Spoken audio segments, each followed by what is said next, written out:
Hey everyone, and welcome to the Deep Dive. Today we're tackling something really important if you're thinking about an access to HE Diploma, Yeah, the grading system. absolutely. It's not your typical A through F scale, so you'll want to stick around because understanding this is basically your cheat code to getting into university. It really is. It's made to help adult learners transition to uni, so it works a bit differently than what you might be used to. Okay, so let's break it down. Okay. First off, the access to HE Diploma has 60 credits. 60 credits, yeah. 45 of those come from graded units at level 3. Right. And then 15 are ungraded, and those can be from either level 2 or 3. Yep. Think of it kind of like a video game. Oh, okay. Like those 45 graded units are like the main quests, and each one has its own challenge and then a reward at the end. And what a reward it is. Unlike the way grades usually work, where you just get one overall grade with the access to HE Diploma, you get a grade for each individual unit. So you can really show off your skills in every single area. Exactly. You're not just getting one score, you're getting to highlight what you've learned in every subject. I love that. It's like getting badges for each skill you've mastered, Yeah, which is way more helpful for your uni applications than just having one single score. for sure. Now picture those 45 graded units as individual levels in our video game. Okay. To pass each level, you have to prove you've mastered 3 key areas. Okay. And this is where the grading standards come in. Ooh, 3 grading standards. Yeah. This is getting a little more complicated than just collecting those badges. It is a bit more nuanced, but bear with me. Okay, let's hear about those grading standards. All right. The first one is knowledge and understanding, Yeah. which basically means showing that you've grasped those core concepts and the facts of whatever subject you're studying. So it's like learning all the moves for your video game character. Yes, precisely. You're not just hitting buttons randomly. You actually know what each move does and when to use it. Exactly. But just knowing the moves isn't enough to win the game. You need to know how to use those moves strategically. Wow. That's where our second grading standard comes in. Good. Subject-specific skills. Ooh. It's all about applying what you know and using those skills within the subject. Give me an example. Like if you were studying history, you'd need to be able to analyze historical sources or write a really well-researched essay. So it's not just knowing what happened in history. It's about being able to look at a source and figure out why it's important, who wrote it, and what biases might be there. You got it. And this is where the access to HE Diploma really helps, especially for people who maybe haven't been in a classroom setting for a while. Right. Because it helps you develop that critical thinking that universities really look for. It's like leveling up those analytical skills in the game, getting ready for the big boss battles. Exactly. Now are you ready for the third grading standard? Oh, there's more. There is one more. Hit me with it. Okay, this one is called transferable skills. Mm-hmm. Think of these skills as the essential equipment that helps you through any situation. Things like communication, problem solving, independent learning. Okay. And these skills, they're not just important for your subject, they're essential for success in any field. So these are like your core attributes in the game, the ones that make you a well-rounded player ready for any challenge. Exactly. You're not just good at one thing. You're prepared for anything. I like that. But all 3 of these standards are applied to each unit, right? Right. So wouldn't the criteria for a merit in, say, biology look totally different than a merit in history? Yeah, that's what I was thinking. You're right. Yeah, and it's not a one-size-fits-all situation. Right. Within each of those grading standards, there are these subcomponents that tutors will tailor to their subject and the assignments. Oh, so a merit in biology might be like analyzing data from a lab experiment, Exactly. but a merit in history might be about making a strong argument using primary sources. You nail it. The key is that the assessment really reflects the specific skills and knowledge of that unit. Okay, that makes sense. But how do students know what's expected of them? I feel like there's so much room for confusion. Oh, absolutely. And that's where being upfront and transparent is really important. Okay. Tutors have to be very clear about exactly which subcomponents they've chosen for each unit. So no surprises. No surprises. They're going to lay it all out in the assignment brief using the language from the grading standards. I like that.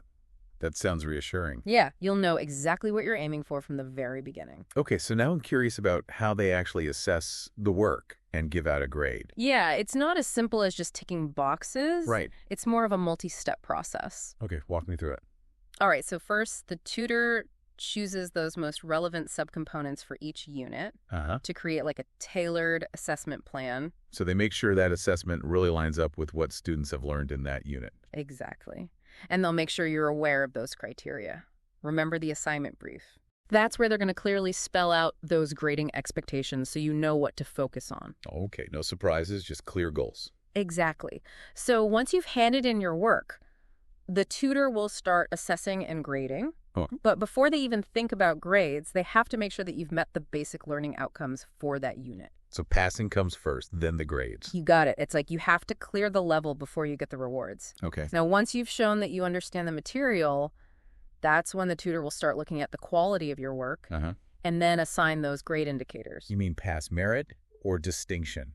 Exactly. For each of those 3 grading standards. So you get 3 mini grades before the final grade for the unit. You got it. Wow. This system is much more nuanced than I realized. It is, but we're only scratching the surface. Oh. There's more to it, and we'll dive into all that after a quick break. Okay. Stay with us, folks. We'll be right back with more on how this access to HE grading system works and why it's so important for your university journey. It is. Don't go anywhere. We'll be right back. Welcome back to our deep dive on the access to HE grading system. Yeah, before the break, we were talking about those 3 grade indicators, pass, merit, and distinction, right? That tutors use for each of the 3 grading standards. Yep. And now I'm dying to know how those mini grades combine to create that final unit grade. Okay, well, picture those 3 indicators: pass, merit, and distinction. Okay. Lined up in order from lowest to highest. Got it. Pass, merit, distinction. The final unit grade is determined by the middle value of those 3 indicators. Oh, so if you received a pass, a merit, and a distinction, your final unit grade would be a merit. Exactly. It's like finding the median in math. It is. And this method makes sure that no single grading standard is more important than the others. It's all about balance. It is. Okay, can we go through some more examples of how this works? Sure. So let's say you get 2 distinctions and a pass. Okay. Your final unit grade would be a distinction. Because distinction is the middle value when you order them.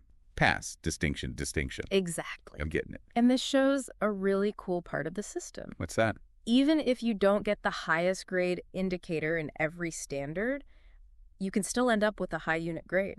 So it really rewards well-rounded performance. Yeah. Not just being amazing in one specific area. That's right. I think that's especially helpful for adult learners because, some people might be coming back to education after a long break. And maybe they're a little rusty in some areas. Right. But really strong in others. And remember, the whole goal of the access to HE Diploma is to get you ready for UNIA. Yeah. And universities, they're not looking for students who can just memorize facts. Right. They want people who can think for themselves, apply what they know to different situations, and have those essential transferable skills we talked about. It's about having that university mindset. Exactly. Showing you're ready for the challenges. Yes. And the access to HE grading scheme does exactly that. Right. They're looking at all 3 of those standards, knowledge, subject-specific skills, and transferable skills. It gives universities a really clear picture of what each student can do. Yeah, it's kind of like a progress report. Yes. But it highlights your strengths in a way that a normal grading system doesn't. It does. It lets you show off your skills in a way that universities actually care about. I'm really starting to understand this system now. It's all about helping you succeed. Yeah, it's designed to help adult learners show they're ready for uni. And that they have the skills to do well. Now, remember those transferable skills we talked about? Yes, those are so important. Also like your power-ups for doing well at uni. They are. Things like communication, independent learning, and problem solving. Those are not just valuable for getting into uni. Right. You need those skills to really thrive once you're there. Absolutely. Because university life is so different from school. It is. And this grading system, by actually assessing those transferable skills, it helps students develop them right from the start. Yeah, it's like getting a sneak peek at what uni will be like. Right. Understanding the challenges and developing the skills to overcome them. I love that. Yeah. Okay, so we've covered a lot today. And Bev. Individual unit grading, the 3 grading standards, that multi-step grading process. Yeah. And how all of that connects to being ready for university. Right. Is there anything else about this grading system we haven't talked about yet? Oh, there's still a couple more important details, especially around resubmissions and appeals. Okay, we need to hear about that. Yeah. So stay tuned, folks. Yes. We'll be right back with the final part of our deep dive into the access to HE grading scheme. Absolutely. Welcome back to the Deep Dive. We're wrapping up our look at the Access to HE grading system, and I'm really interested to learn more about those resubmissions. Yeah, resubmissions. You mentioned earlier. They're a key part of the process. So if a student doesn't meet those learning outcomes for a unit, they get one chance to resubmit. Right. It's like a second chance to beat that tricky level in our video game analogy. Okay, and we talked about how it's not about getting a higher grade. Right. It's about showing you've actually learned the material now. Exactly. It's about showing that you've mastered those concepts. So what does that resubmission process actually look like? Well, the tutor will give you feedback on that first submission, pointing out exactly why you didn't meet those learning outcomes. So it's about understanding where the gaps are. Yeah, filling in those missing pieces. But they won't tell you exactly how to fix it to get a higher grade. Right. It's not about just handing you the answers. No. It's about guiding you to find the solution yourself. So it's less about, here's how to get a distinction. Right. And more about, okay, let's figure out what you need to know and how you can show me you know it. Exactly. It's about taking responsibility for your learning. I like that. So then what happens? Well, the tutors will work with you to figure out the best way to approach that resubmission, which could mean just adding a few details or maybe even completely redoing the assignment. So it really depends on what you need to work on. Yeah, it's all about what will help you demonstrate that you've learned the material. And to keep things fair, the assessment for the resubmission usually has to be the same as the original one. All right. Unless there's a good reason to change it. Okay, so it's about keeping things consistent for everyone. Exactly. A level playing field. What happens if a student still doesn't meet the learning outcomes even after that resubmission? That's when it gets a bit trickier. Yeah. It might be possible to ask the awarding body to look at it. Okay. But there's no guarantee you'll get another chance. So it's super important to take that first resubmission opportunity seriously. Really give it your best shot. Okay, so we've covered resubmissions. Yeah. But you also mentioned that there are ways to address concerns about grades. Right. Can you tell me more about that? Absolutely. So sometimes a student might feel like the grade they got doesn't really match the work they did. Right. It's good to know there's a way to address that. Yeah, and there is. It's usually called a representation. Okay, so students have a voice if they feel like something's not right. Exactly. And this happens after the work has been graded, but before it's officially reviewed. So there's a chance to get that grade looked at again. Okay, how does that work? You can talk to your tutor directly or follow a more formal process that the awarding body has set up. So there are options. Yeah, it's all about making sure things are transparent and fair. I like that students are part of the process. Absolutely. And in the end, the Access to HE grading system is all about showing what you've learned and making sure you're ready for uni. It's been so interesting to really break this grading system down. I'm glad you think so. It's clear that it's designed to help students succeed. It's about more than just a grade. Right. It's about learning new skills and becoming a more confident learner. Absolutely. It's about being prepared for whatever comes next. That's a great way to put it. Well, we've reached the end of our deep dive today. I hope this has given you a better understanding of the Access to HE grading system. Me too. It's a unique system. But it's definitely one that's focused on student success. For sure. And if you're thinking about doing an Access to HE diploma, knowing how the grading works is a huge advantage. Absolutely. It helps you make the most of the experience. So best of luck to everyone out there on your Access to HE journey. We're rooting for you. And remember to check out the QAA website for more detailed information. Yeah, there's a ton of great resources there. We'll see you next time on The Deep Dive. Bye, everyone.